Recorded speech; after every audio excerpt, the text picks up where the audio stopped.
Hi guys, so how to fix Facebook Messenger video call or audio call? First thing, open the settings and then go to the wireless add networks, enable the airplane mode for 2 seconds and disable it. Go back, open the apps manager.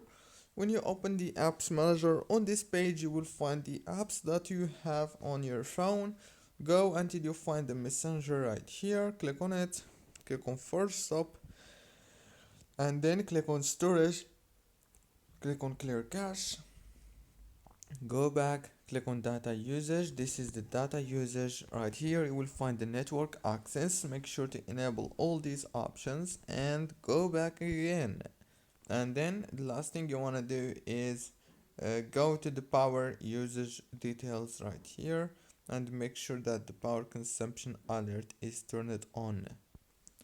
Don't forget to like and subscribe. Thank you for watching.